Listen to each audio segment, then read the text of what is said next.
दोस्तों को नमस्कार। मैं पारस महाराष्ट्र से। दोस्तों क्षमा चाहता हूँ, वीडियो मेरा काफ़ी लेट आ रहा है और आज हमारे टॉपिक दो दूसरे हैं। हम लोग बहिष्कार के बारे में भी कभी और एक वीडियो बनाएंगे जल्दी, लेकिन आज दो टॉपिक दूसरे हैं, वो आपके सामने रखना चाहता हूँ। दोस्तों सबसे पहला टॉपिक है कि बिजनेस, एक व्यवसाय क्या होता है।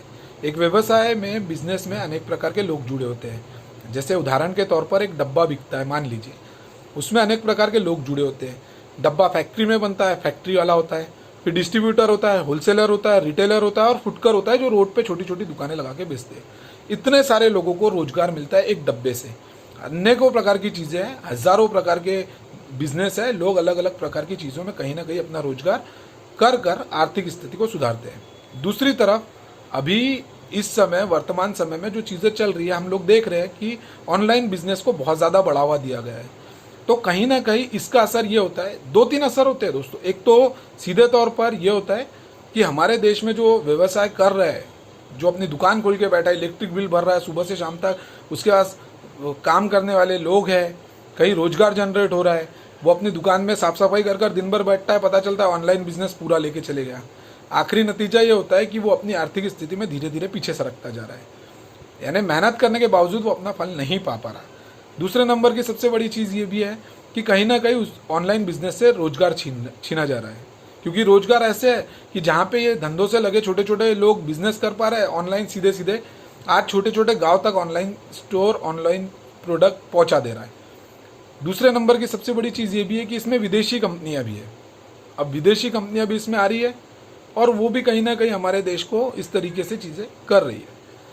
अब ये सारी चीज़ें बोलने का रीज़न मेरा ये था सबसे पहले कि हम लोग उन उद्योगपति की बात कर रहे हैं, उन छोटे छोटे व्यवसाय वालों की बात कर रहे हैं जो, देखिए, गरीबी रेखा के नीचे जीने वाले को सब देखते हैं, जो ऊपर होते हैं उनको, जो मध्यवर्ती होता है वो बीच में बेचारा फंसा रहता है। ऑनलाइन स्टोर ने उसको पहले ही धंधा खराब कर चुका है। दूसरे नंबर पर अभी कोरोना जैसी जो प्रकोप आया हुआ है पूरी दुनिया में, इससे सारी चीज़ों से वो परेशान होकर गवर्नमेंट की नीतियों से सुनकर, वो जानकर ये भी कोशिश करता है कि चलिए किसी की मदद की जाए। उसके इधर कोई अगर कर्मचारी है तो वो उसे बिना इसके अपनी नहीं भी दुकान खुली है तो भी वो उसे पैसा दे रहा है ताकि वो अपने जीवन को चला पाए। पिछले बार हमारे आदरणीय प्रधानमंत्री जी ने ये कहा था कि अन्नदाता और टैक्स पेयर, ये दोनों बहुत बड़े स्तंभ है देश को विकसित बनाने के लिए। अब इन सारी चीज़ों में एक चीज़ निकलकर सामने आती है कि ऑनलाइन बिजनेस के वजह से जो फुटकर व्यवसाय कर रहे हैं उन लोगों को बहुत तकलीफ हो रही है, अपने व्यवसाय को वो दिन प्रतिदिन गिरता हुआ देख रहे हैं। दूसरी चीज़ एक और सामने रखना चाहता हूँ कि जो व्यक्ति 10, 15, 20 हज़ार रुपये महीना कमाता है, मान लीजिए 15,000 रुपये कोई कमाता है, 1,80,000 सालाना होता है, 6 से 7 हज़ार रुपये महीना भी अगर वो खर्च करता है अपने घर में अनाज चावल के लिए, तो भी उसकी कमाई कहीं ना कहीं वो 1 लाख रुपए बचा लेता है। अब ये 1 लाख रुपए में 30-40 हज़ार रुपये उसके ऐसे चले जाते हैं, कुछ दवाई होती है, कुछ इंश्योरेंस होता है, कुछ किराए होते हैं, कुछ और भी चीज़ें जुड़ी होती है जो लिखी नहीं जाती। जैसे कपड़ा खर्चा कहीं नहीं लिखा जा रहा है हम लोगों के इसमें, कोई शादी में जा रहा है, हिंदू संस्कृति में ऐसा होता है कि व्यवहार होता है, और भी संस्कृति में व्यवहार होता है, अगर वो 1-2 शादी अटेंड कर लेता है उसका पैसा खत्म हो जाता है। अब उसके पास कहीं ना कहीं 40-50 हज़ार रुपये तो भी बच गए, उसने बचा लिया। उसके 2 बच्चे हैं। अब 2 बच्चे होने के बाद जब वो अपने बच्चे का नर्सरी में एडमिशन कराता है तो पता चलता है कि 30-40 हज़ार रुपये नर्सरी की फीस है। उसके पास 2 रास्ते होते हैं, या तो अपने बच्चे को ना पढ़ाए, सादी स्कूल में पढ़ा ले, क्योंकि हमारे देश में सबसे ज़्यादा अगर खर्चा कोई करता है, एक माँ बाप अगर अपना खर्चा करते हैं, तो मुझे ऐसा लगता है वो अपने बच्चे के एजुकेशन पे करते हैं। क्यों? क्योंकि वो अपने बच्चे को एक अच्छा बेहतर भविष्य देना चाहते हैं। उसका बेहतर भविष्य हमारे देश को विकसित बनाने के लिए काफ़ी होता है दोस्तों। अब यहाँ पर कोरोना जैसा प्रकोप जो आया हुआ है पूरी दुनिया में, जिसने हाहाकार मचा के रखा है, इसी बीच में एक समस्या और निर्माण हो गई।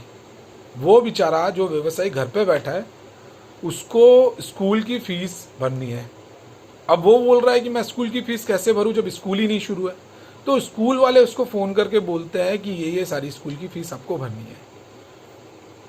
जब स्कूल बंद है तो स्कूल की फीस वो कैसे भरेगा?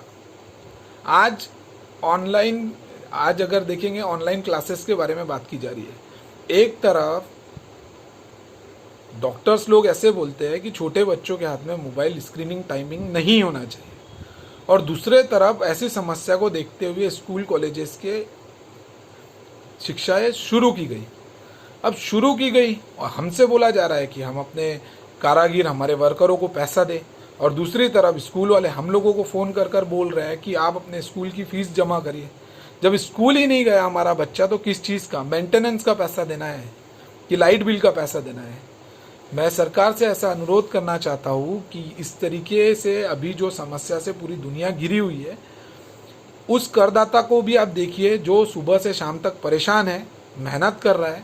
एक तो वो टूट चुका है क्योंकि ऑनलाइन बिजनेसेस ने उसकी ऐसी तैसी करके रखी है, और दूसरी तरफ जब वो सबसे ज़्यादा अपनी ज़िंदगी का अपना पेट काट कर एजुकेशन जैसी चीज़ों को, एक तो एजुकेशन में जो पैसा जो फीस है ना, वो कहीं ना कहीं डिक्लेयर होनी चाहिए कि इतने से ज़्यादा फीस नहीं होनी चाहिए, चाहे वो प्राइवेट स्कूल हो चाहे वो कोई भी स्कूल हो। दूसरी बात होनी चाहिए कि अभी जो कोरोना जैसी समस्या है, इसमें सरकार ने ऐसा कोई नियम बनाना चाहिए कि 4 महीने 6 महीने जहाँ पे बच्चा स्कूल नहीं गया है, तो जब गया ही नहीं है, जब वो चीज़ उसने ली ही नहीं है, तो उस चीज़ का पैसा वो कैसे दे सकता है। तो मैं सरकार से हाथ जोड़कर ऐसा अनुरोध करता हूँ कि कृपया करके वो सारी चीज़ों को देखें। एक तो ऑनलाइन बिजनेस से हो रही समस्या भी देखें, और दूसरी सबसे बड़ी कि ये जो अभी भारत देश में एजुकेशन का नाम पर सबसे ज़्यादा पैसा लिया जा रहा है, इस पर भी गौर फरमाएं। और तीसरी चीज़, जो अभी इस समस्या से पूरी दुनिया लड़ रही है, तो कृपया करके ऐसा कोई नियम बनाए, ऐसा कोई आदेश निकाले जहाँ पे स्कूल वाले कुछ रियायत के तौर पर जो अभिभावक है उन लोगों को थोड़ी राहत दे सके। बस इतना ही कहना चाहता हूँ दोस्तों। अगर मेरी बात से सहमत है आप लोग तो इस वीडियो को आगे भेजें ताकि और भी लोग जाने। हम सब समझते हैं ये सारी समस्या बहुत बड़ी है, पर लड़ना नहीं चाह रहे, हम लड़ना नहीं चाहते, इसीलिए हमारी बात पीछे रह जाती है। मैं आप लोगों को लड़ने के लिए नहीं कह रहा हूँ, मैं सिर्फ आप लोगों को इतना कहना चाहता हूँ कि जो अपने हक की है उस बारे में आप बात करिए। इससे ज़्यादा हम हमारा योगदान सरकार को दे रहे हैं और देते रहेंगे। जय हिंद दोस्तों।